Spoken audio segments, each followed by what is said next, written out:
Bismillahirrahmanirrahim. Assalamualaikum warahmatullahi wabarakatuh.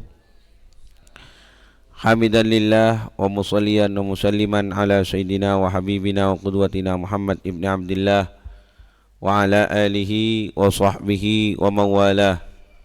Wala hawla wala quwwata illa billah ma ba'du. Bismillahirrahmanirrahim. Nawaitu ta'alluma wa ta'lim wa tadhakkura wa tadhkir wan naf'a wal indifa' wal ifadata wal istifadah wal hassa 'ala tamassuk bi kitabillahi wa sunnati rasulih wad du'a ila al huda wad dalalata 'ala al khair ibtigha'a wajhillah wa mardatihi wa qurbihi wa thawabih. Nawaina kama nawa salafun salih. Wa bisanadil qala al muallifu Syekh Muhammad Hasan Hitu hafizahullahu ta'ala wa ra'ah fi kitabihi fiqhus siyam qala at-taqtiru fil udhuni, tetes telinga ya, tetes telinga, obat untuk tetes telinga. Karena kalau bukan obat, ngapain kita meneteskan cairan kepada telinga? Oh iya, bisa juga meneteskan cairan ke telinga yang bukan obat. Biasanya kalau orang kemasukan air, telinganya dimasukkan apa? Ditetesi apa? Air. Wa minal jawfil ladzi yuftiru shaimah, dan termasuk jauf.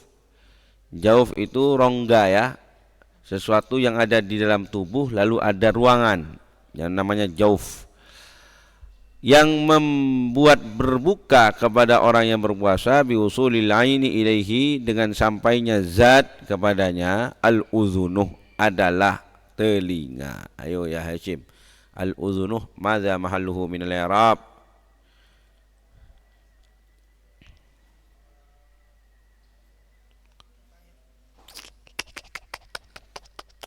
Awfa mubtada muakhar, di depan ada jar majrur ya Hashim. Wa minal jawfil ladzi yuftiru as-shaima bi usulil aini ilaihi al-udhunuh, yani al-udhunu minal jawfil ladzi, begitu ya. Falau sabbal ma'a awid dawa'a, kalau orang yang berpuasa menyiramkan air atau obat fil udhuni, ke dalam telinga, wa wasala ilal batin, lalu sampai ke bagian dalam, aftaras shaima alal asah, maka membatalkan kepada yang berpuasa menurut qaul asah. Inda syafi'iyati, menurut ulama mazhab syafi'i. Wasala ta'muhu ila halqihi am lam yasil, sampai rasanya kepada tenggorokannya atau tidak sampai.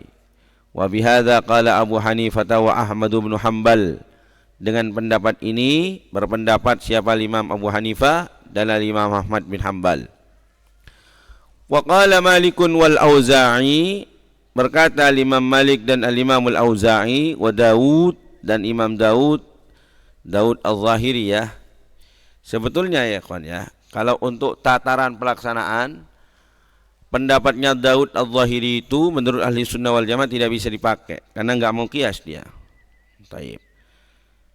Pokoknya yang dipakai itu adalah al-madzahibul arba'ah saja, dan ulama-ulama di dalamnya, menurut kita begitu.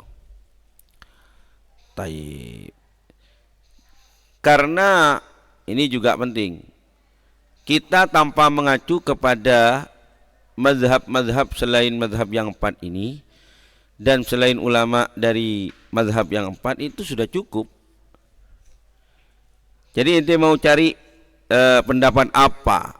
Contoh ya, ini di sini Daud mengatakan la yuftir illa an yasila halqah.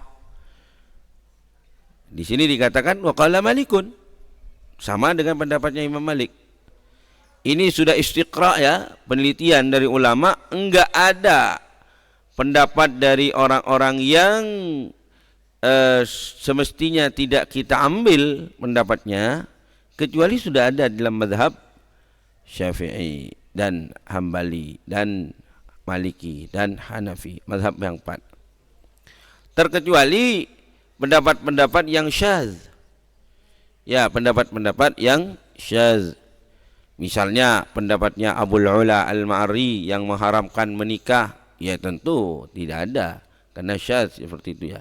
Tapi kalau enggak syadz, selama masih enggak syadz, maka di dalam mazhab yang 4 itu sudah cukup. Taib. Ala kulli hal, kita ketika tidak menerima pendapatnya Imam Daud Al-Zahiri bukan berarti kita boleh menghina beliau. La. Kita tetap menghormati beliau, namun kita tidak menerima pendapat beliau karena memang tidak sesuai dengan kaidah kita sebagai penganut ahli sunnah wal jamaah, menganut mazhab yang mengakomodir, yang menjadikan hujjahnya di dalamnya itu adalah qiyas diantaranya ya. Sedangkan Daud Al-Zahiri tidak setuju kepada qiyas. Ya, dalilnya beliau, seandainya Islam ini beragama ini ya kawan menggunakan akal, maka kita berarti bukan mengikuti Allah, berarti kita mengikuti akal, kata dia. Juga didasarkan misalnya kepada perkataan Sayyidina Ali bin Abi Thalib, "Lau kana ad-dinu bil aqli lakana maskhul khuffi fi asfalihi." Kalau seandainya agama ini menggunakan akal, maka niscaya mengusap khuf ketika kita berwudu itu kan kita diperbolehkan. Kalau kita sedang pakai khuf karena kedinginan misalnya, maka kita diperbolehkan untuk mengusap khuf dengan syarat-syaratnya ya. Nah, ini kata Sayyidina Ali, kalau memang agama ini didasarkan pada akal, maka niscaya ketika kita mengusap khuf itu kita mengusap yang bawah, sebab yang paling kotor yang bawah, bukan yang di atasnya. Ternyata yang diperintahkan sama Nabi untuk diusap di atasnya. Berarti agama ini tidak menggunakan akal. Demikian. Sedangkan al-qiyas minal aqli, katanya Daud Al-Zahiri, analogika ya. Kalau dalam bahasa Indonesia, qiyas itu kan analogika, menyamakan satu masalah dengan masalah yang lain. Yang mana masalah yang akan disamakan ini enggak disinggung oleh Allah ataupun oleh Rasulullah dalam Al-Quran dan dalam hadis. Disamakan dengan sesuatu yang disinggung, yang dibahas oleh Allah ataupun oleh Rasulullah dalam Al-Quran dan hadis. Itu namanya qiyas. Qiyas ini termasuk menggunakan akal, kata Al-Imam Daud Al-Zahiri. Ini bertentangan dengan qaulul Imam Ali bin Abi Thalib ketika beliau mengatakan seandainya agama ini menggunakan akal, maka niscaya mengusap khuf itu di bawahnya dan bukan di atasnya. Dengan realita bahwa yang diperintahkan oleh Nabi mengusap khuf di atasnya, berarti ini menunjukkan dan menegaskan bahwa agama tidak menggunakan apa? Akal. Ya, kata dia, begitu dalilnya. Di antaranya, dan ini sudah mulai dulu ya, perdebatan apakah qiyas itu yustadallu bihi am lam yustadal, bisa dijadikan dalil atau enggak, itu sudah dulu perdebatannya. Walhasil wastadallal qailuna bil fitri, dan berdalil orang-orang yang berpendapat dengan berbuka, yang dengan at-taqtir fil udhun, bi anna ma yusabbu fiha min ma'in wa ghairihi, dengan bahwa sungguhnya apa yang diteteskan, kalau mana aslinya yusabbu disiramkan, tapi kalau ke telinga kan nggak ada kita menyiram air, nggak ada meneteskan. Fiha di dalam telinga mimma'in ghairihi, dari air ataupun selain air, idza tajawaza zahir ilal batin, kalau melampaui kepada zahir menuju kepada batin, zahir bagian luar, taib al-batin bagian dalam, fa innahu yakunu qad dakhala jawfar ra'si, maka sungguhnya ia air yakunu telah ada apa air, qad dakhala telah masuk jaufar ra'si, kepada jofnya kepala. Fayuaddi, maka mengarahkan ilal fitri, kepada berbuka, kiasan, karena dikiaskan alal wasil, atas apa yang sampai, ilal jaufi, kepada jauf, antarikil anfi, dari jalan hidung. Jadi orang yang berpendapat membatalkan dikiaskan kepada zat yang nyampe melalui hidung, itu kan membatalkan. Maka demikian juga melalui telinga. Lima qaddamnahu, karena didasarkan kepada apa yang telah kami kemukakan kepadanya, min hadits Laqit bin Sabirah, dari hadisnya Laqit bin Sabirah.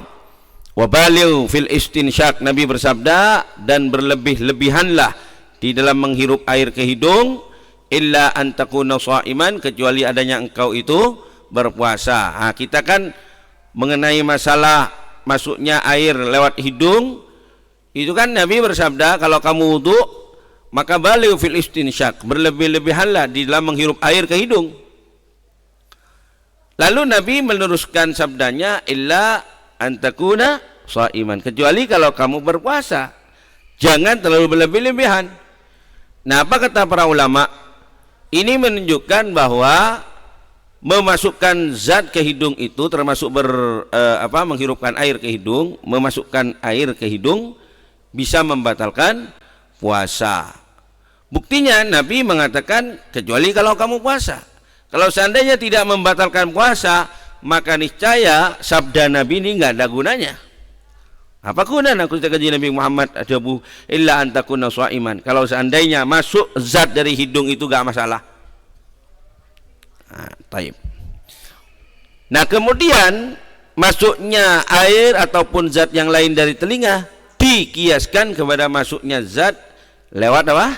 Hidung. Wa isyaratu, dan dipersyaratkan fil wasili ilal jauf, di dalam sesuatu yang masuk ke jauf, hatta yuaddiya ilal fitri, sehingga menjerumuskan kepada berbuka batal, an yasila an tariqi manfadin maftuh, agar sampai dari jalan lubang yang terbuka. Lubang yang terbuka. Kalian sudah tahu bahwa manfad maftuh menurut mazhab Syafi'i itu ada 5. Perhatikan Jong, manfad maftuh menurut mazhab Syafi'i ada 5. Yang pertama tentu mulut, yang kedua hidung, yang ketiga telinga, yang keempat kubul, yang ini lubangnya zakar, kemudian yang kelima ad-dubur. Ad-dubur. Insyaallah kalau anak laki ya kawan ya, ini insyaallah bisa menjaga. Yang perlu diingatkan itu muslimatan. Kalau puasa jangan mandi di sungai, jangan mandi di kolam. Ya. Jangan mandi di kolam. Kenapa? Ya takut air masuk. Ini rawan ya kawan. Ya mohon maaf, la khaya fid din ya. Kalau dubur itu kan sangat tertutup. Sangat tertutup. Baru terbuka ya ufa munijinaki. Tapi kalau untuk perempuan kemaluannya kan terbuka ya kawan. Air gampang masuk. Ini bisa menyebabkan batal, apalagi sudah pernah melahirkan. Ya. Maka dari itu bagi seorang muslimat seyogyanya tidak mandi di kolam. Taib. Kalau dalam keadaan apa? Puasa. Kalau laki-laki juga apa sih istilahnya suqbuz zakar? Istilahnya apa sih? Ada bahasa Arabnya itu ya kawan. Itu kan sangat tertutup. Jadi kecil kemungkinan kalaupun kita itu mandi di kolam kemudian membatalkan puasa kita, kecil kemungkinan. Sawa'un kanal fathu tabi'iyan, baik adanya lubang tabi'iyan asli, am aridon, atau aridon karena sesuatu ya, aridi. Fa idza lam yasil an tariqil manfadil maftuh, maka jika tidak sampai dari jalan yang lubang yang terbuka, wa inna ma wasala an tariqi tasarrubil masam, hanya saja sampai dari jalan merembesnya rasa al-masam, rasa, fa innahu la yuftir, maka sungguhnya ia tidak membukakan, tidak membatalkannya. Ini ad-dhabitu tsalitsu, syarat yang ketiga, huwal manfadul maftuh. Ini kita akan sedang berbicara yang membatalkan puasa. Yang membatalkan apa? Puasa. Mana? Allahumma shalli ala Muhammad.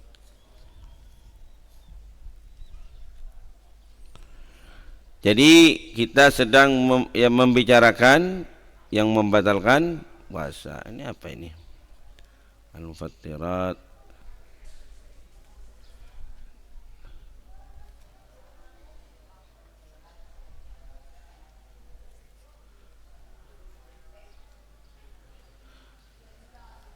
Ya. Makanan dan minuman. Makanan yang minuman jika kita akan menghukumi membatalkan atau tidak, itu kan ada beberapa persyaratannya berkaitan dengan zat yang masuk kepada jauf kita ataupun berkaitan dengan jauf kita itu. Sekarang zatnya ya, makanan dan minumnya, ngapa saya apatah lagi sudah kita bahas. Kemudian jaufnya ini, jaufnya rongga yang ada di dalam tubuh kita, kalau zat tersebut sampai kepada rongga tersebut, seperti apa jauf yang membatalkan, itu sudah kita bahas. Kemudian yang ketiga, al-manfad al-maftuh, harus dari jalur lubang yang terbuka. Seperti apa lubang yang terbuka? Ini sekarang yang akan kita bahas. Fa yusyaratu, maka dipersyaratkan fil aini, di dalam zat ad-dakhilati yang masuk ilal jaufi, kepada jauf, hatta tuaddi ilal fitri, sehingga mengarahkan kepada batal puasa, antadkhula an tariqi manfadin maftuh, agar masuk apa ain, apa zat, dari jalan lubang yang terbuka. Wa bina'an ala dzalika, dan didasarkan atas hal itu, galu, maka para ulama mengatakan, idza wasalal ma'u ila jawfil insan, jika masuk apa air ke rongga manusia, la an tariqil manfadil maftuh, bukan dari jalan lubang yang terbuka, wa innama an tariqit tasarrubil tasarrubiyah, tasarrubi, sin bukan shin, keliru ini. Coba di depan itu benar itu. Di depan alinea sebelum ad-dhabitu salis, tasarrubil masam, merembesnya, apa lagi? Merembes, merembes, apa lagi sinonimnya? Menyerap, menyerapnya al-masam, rasa, fa innahu la yadur, maka sungguhnya ia tidak membahayakan, yakni tidak bisa membatalkan puasa. Wa yajuzu lis-shaimi an yunzila, an yanzila ya, fil ma'i, boleh bagi orang yang berpuasa agar turun ke dalam air, wa yanqatisa, dan mencangkrepkan diri. Apa nyangkrep lagi? Menceburkah? Memasukkan diri ke dalam air itu apa? Menyeburkan diri. Jebur itu kan brr, gini. Ini enggak harus loncat dari atas genteng pasca kolam, bukan. Kalau mencebur itu kan identik dengan dari atas dur gitu ya, seperti meloncat. Kalau hanya turun begini deng deng lewat tangganya kolam, itu kan masa menceburkan juga, kan enggak masuk. Menyelamkan diri, ya sah. Taib. Wa yanqatisa, lalu menyelam fihi, di dalam air, wa yasubbuhu ala ra'sihi, dan dia menuangkannya atas kepalanya, sa'un kana fi hammamin au ghairih, baik adanya orang tersebut di dalam hammam. Hammam di sini yang dimaksud ya kamar mandi ini. Tapi ente kalau baca kitab fikih ataupun kitab-kitab lainnya di kitab-kitab klasik, maka yang dimaksud al-hammam bukan kamar mandi seperti yang kita kenal sekarang ini. Tapi kalau kita menemukan ibarah hammam dalam kitab-kitab klasik, yang dimaksud adalah tempat mandi uap. Tempat mandi uap. Itu kalau film-film di film-film di Cina, film-film silat, kadang-kadang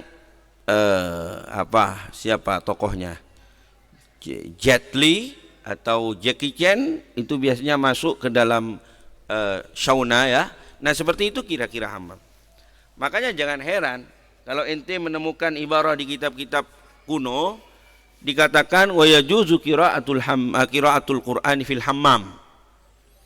Ente jangan baca Quran yang dalam kamar mandi boleh.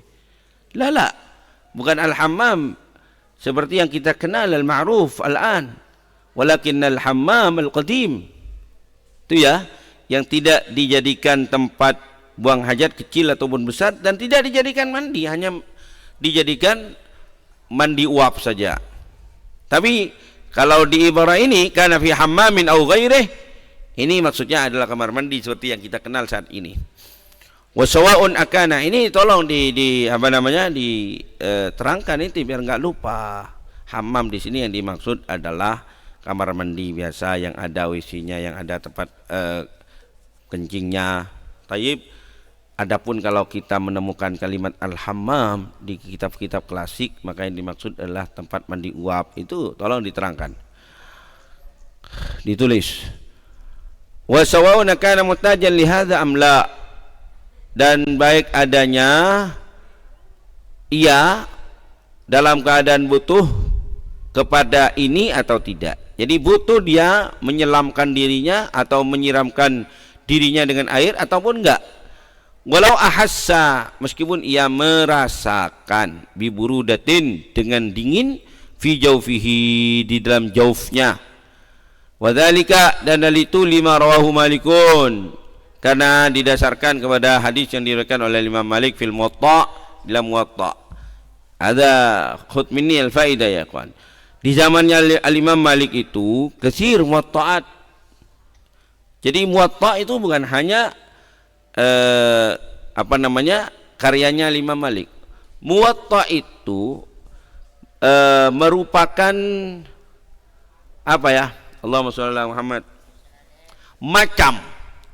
macam dari kitab, bukan nama kitab, macam dari kitab, sama seperti Sunan Nabi Daud, Sunan Abu Daud, Sunan At-Tirmidzi, Sunan An-Nasa'i, Sunan.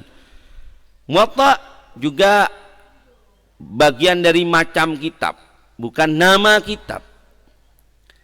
Namun sekarang ini kalau kita Muwatta banyak, ada Muwatta Lais, Muwatta'ul Lais, ada Muwatta'nya fulan, selain Muwatta' Malik. Samalah seperti Sunan, ada Sunan At-Tirmidzi, Sunan Abu Daud, Sunan An-Nasa'i, Sunan Ibnu Majah dan seterusnya. Tapi kalau untuk Muwatta sekarang jika disebut Al-Muwatta, maka tidak terarah kecuali kepada Muwatta'u Malik. Kenapa? Li'annahu ashharuhu, karena sungguh Muwatta' Malik itu adalah paling masyhurnya. Kemudian ya kawan, jarang dari Muwatta' itu yang sampai kepada kita. Bahkan saya cari Muwatta' ya di maktabah-maktabah yang sudah dicetak, itu enggak ada kecuali Muwatta' Malik. Konon kata guru saya, ada Muwatta' Malik itu enggak dicetak tapi masih berupa manuskrip ada. Ya, tapi enggak dicetak. Dan ala kulli hal ya kawan, Muwatta' ini adalah kitab hadis, Muwatta' Malik ya, kitab hadis yang paling banyak periwayatannya. Ini kan ketika para ulama hadis menulis hadis atau mendikte hadis, lalu yang menyebarkan ke seluruh pelosok dunia itu kan ada yang meriwayatkannya. Siapa ya muridnya itu? Semutokopi ya Hasim, Semutokopi kirim ke Indonesia, kirim ke Kalimantan, SMP. Itu banyak yang menyebarkan murid-muridnya. Murid-muridnya itu kemudian disebut perawi, rawil muwatta. Kalau untuk kitab muwatta, kalau untuk kitab Bukhari, rawil Bukhari. Ketahuilah bahwa kitab hadis yang paling banyak perawinya itu adalah muwatta. Aktsar min alfurawin, min alfirawin ya kawan. Lebih dari 1000 perawi. Ya wajarlah karena Imam Malik kan ngajarnya di mana? Masjid Nabawi. Sedangkan kaum muslimin itu setelah haji ziarah Nabi ke Al-Madinah. Allah marzuqna ziaratahu ke Madinah. Selama mereka kaum muslimin itu ya kawan berziarah kepada Nabi, maka mereka ikut ngaji kepada Imam Malik. Jadilah muridnya Imam Malik. Jadi wajar kalau kemudian rawil muwatta itu aksar min alfi rawin. Dan ketahuilah ya kawan, kitab-kitab hadis yang lainnya paling perawinya hanya 4, hanya 5. Apalagi Bukhari. Tahukah kalian kalau Sahihul Bukhari itu perawinya semutokopi sehingga sekarang kita baca di dunia Sahih Bukhari ini ya kawan, itu perawinya hanya 1. Siapa dia? Al-Imam Al-Farabri. Al-Imam Al-Farabri. Hanya muridnya Imam Al-Bukhari yang bernama Al-Farabri itu. Taib. Hingga ini yang dijadikan dasar oleh orientalis ketika menolak hadis ya kawan. Ente masa percaya ke satu orang, kata dia. Ini Bukhari hanya diriwayatkan oleh Farabri saja. Lalu kamu katakan bahwa Sahih Bukhari asahhu al-kutub fil alam, fil dunya. Nah, padahal perawinya hanya 1 orang. Ini yang dijadikan dasar oleh orientalis ketika mereka menolak hadis. Ya, para Qur'aniyun diantaranya, diantara dalil mereka itu. Karena kitab-kitab hadis yang ada di dunia sekarang ini, itu perawinya paling 5, paling 4. Yang paling banyak hanya muwatta. Gitu. Jadi meragukan menurut mereka. Namun ya ini sudah kita bantah dan sudah kita diskusikan dulu ketika saya ngajar Ahadisul Ahkam. Kalian buat makalahnya dan kalian saya perintahkan untuk diskusi. Saya kira sudah cukup untuk membantah Al-Qur'aniyun. Berikutnya fil Muwatta wa Ahmad fil Musnad. Musnad itu bukan hanya Musnad Ahmad, Musnad banyak. Namun kalau dimutlakan musnad, ini yang sampai sekarang musnad ini ya kawan, sampai ke kita di pasaran, di perpustakaan realnya bukan hanya musnad Ahmad, tapi ada musnad Ibni Abi Syaibah, ada musnad siapa lagi, banyak musnadnya itu, bukan hanya musnad Al-Imam Ahmad bin Hanbal. Wa Abu Dawud wa Nasa'i fi sunnah. Al-Imam An-Nasa'i ini ya kawan punya kitab As-Sunnah ya. Selain Sunan An-Nasa'i. Sama Al-Imam Al-Bukhari punya kitab selain Al-Bukhari itu banyak. Ada Al-Adabul Mufrad, ada Fadlullahis Samad, ada macam-macam. Al-Imam Al-Bukhari punya kitab. Namun yang oleh Al-Imam Al-Bukhari dipersyaratkan kesahihan itu hanya Bukhari saja, Sahihul Bukhari saja. Jadi Al-Imam Al-Bukhari yang saya tidak akan mengumpulkan hadis kecuali yang sahih-sahih, itu hanya Sahih Bukhari. Taib. Adapun yang lain bisa jadi diriwayatkan oleh Al-Imam Al-Bukhari tapi dhaif. Ya, karena memang dalam kitab selain Sahihul Bukhari, Al-Imam Al-Bukhari tidak mempersyaratkan kesahihan. Misalnya di dalam kitab Al-Adabul Mufrad, beliau tidak mempersyaratkan kesahihan. Wal Hakim fil Mustadrak. Mana sekarang? Wa Ahmad fil Musnad, wa Abu Dawud wa Nasa'i fis Sunnah, wal Hakim fil Mustadrak. Tahu al Mustadrak? Jadi ini termasuk macam kitab juga. Al-Mustadrak bukan nama kitab, tapi macam kitab, samaan Muwatta, Sunan sama. Nah, ini pelajaran Shalawul Hadis. Mustadrak, ada hadis. Hadis diriwayatkan oleh Al-Imam Al-Bukhari dari Nafi', dari Abdullah bin Umar, dari Sina Umar, ani Nabi sallallahu alaihi wasallam. Qala innamal a'mal binniyat wa innamal likulli imri'in ma nawa. Ini contoh ya, contoh. Jadi jalur hadisnya Nafi', Abdullah bin Umar, Sina Umar, Rasulullah. Lalu seperti jalur hadis ini ada lagi yang lain ya kawan, tetapi matan hadisnya bukan innamal a'mal, tapi hadis misalnya innallaha katabal ihsana ala kulli syai'. Dan ini tidak disebutkan dalam Bukhari, maka tampillah Al-Imam Al-Hakim mengumpulkan ini. Nyare sanad-sanadnya Al-Bukhari yang sama di dalam Al-Bukhari, oke, Rijalul Bukhari, tapi hadisnya yang enggak ada di dalam Bukhari. Ini disebut, kemudian kitabnya disebut Al-Mustadrakat. Disebut Al-Mustadrakat. Ini sudah saya terangkan ketika kalian belajar Manhul Latif. Ada juga Al-Mustakhrajat. Al-Mustadrakat, Al-Mustakhrajat. Apa Mustakhrajat ya Hashim? Apa? Beramarak. Nah, karena Mustakhrajat.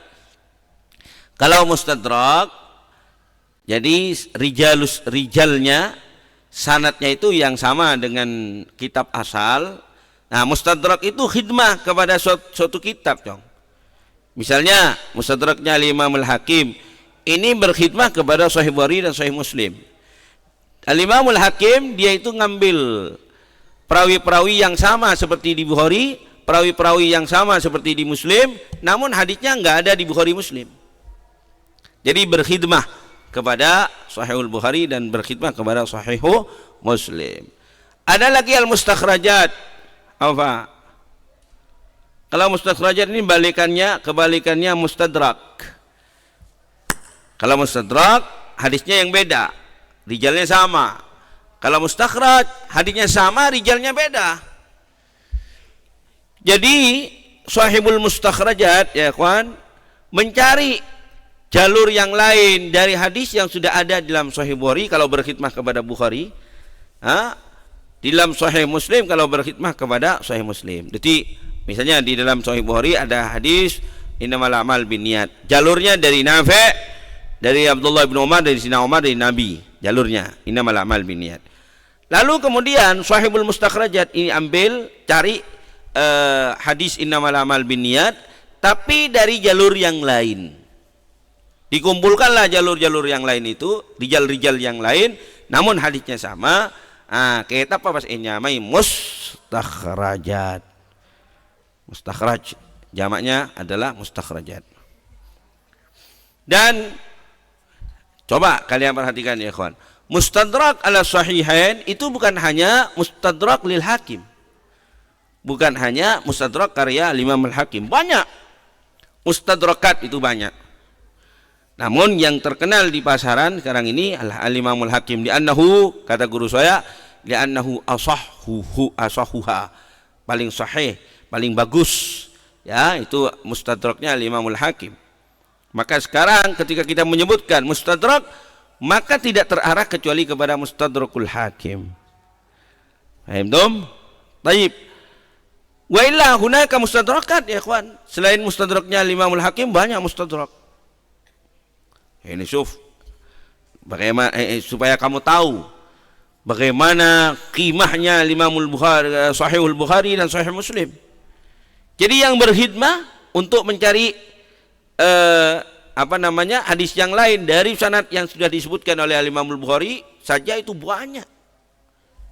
Banyak ya kawan. Saya masuk ke Maktabah Al-Masjidun Nabawi, syarahnya Bukhari aja 2 lemari ya kawan. Itu yang tercetak. Yang belum tercetak ratusan. Lalu muncul mahasiswa IAIN Unyu-unyu gak tahu mengi'rab ja'a Zaidun, mau mengkritisi Imam Nawawi, tekan aja mengelakak. Aina tsara wa suraya, mana langit mana tanah, jauh bainal langit was somur ya kawan. Ini kan sekarang begini. Jadi dia anaknya kiai, gak pernah ngaji jurumiyah, gak pernah ngaji tamimah, gak pernah ngaji alfiyah. Lalu dia sekolah, nyampe sekolah tinggi, pas macah kritik kepada Sahih Bukhari. Iya gawat, tak tahu tang apa kali ya. Cetak kabungkol, ente bodoh. Ya kawan, sudah ada jawabannya semua. Apa yang diragukan oleh orang-orang kontemporer ini ya kan sudah ada jawabannya semua. Makanya Aulad Abuya itu kalau melihat kenyelenehan orang-orang sekarang, orang-orang anak-anak muda sekarang, hanya tersenyum saja. Nih saya tak tahu ya. Gitu. Mustakhrajat. Nah, kamu jangan hanya tong kosong nyaring bunyinya ya Hashim. Oke, saya katakan kamu ini harus kritis. Kamu ini harus berani berbicara di hadapan publik. Baik, tapi jangan tong kosong nyaring bunyinya. Harus berisi berbobot begitu dong. Tayyib. Allahumma shalli ala Muhammad. Ini saya ngalor ngidul, mudah-mudahan manfaat dan barokah. Sekarang sudah jam 6.40. Wallahu subhanahu wa ta'ala a'lam.